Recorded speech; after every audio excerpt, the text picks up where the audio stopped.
is it crazy of me to argue that Hugh Freeze can be for college football what Bruce Pearl was for college basketball in the SEC? And let me kind of unpack and unspool that argument a little bit more. I believe, and believed this back in the day as well, that the moment Bruce Pearl got a new job, he was going to be wildly successful there because he is one of the best college basketball coaches I have ever seen. And I believe Lance Taylor's right. I've said this before on my shows.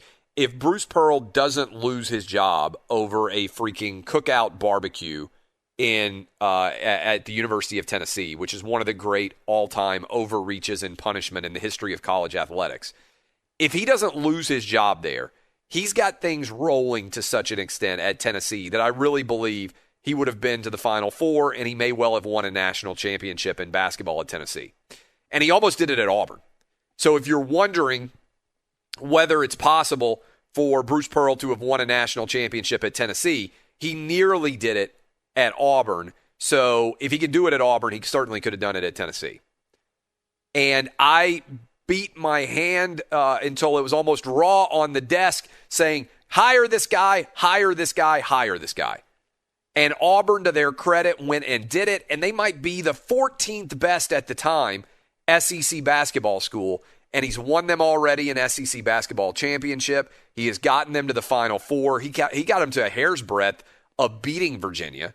Probably they should have beaten Virginia based on the way that crazy, remember the foul in the corner, based on the crazy way that game ended. Virginia went on and won the national championship, but Auburn was right there.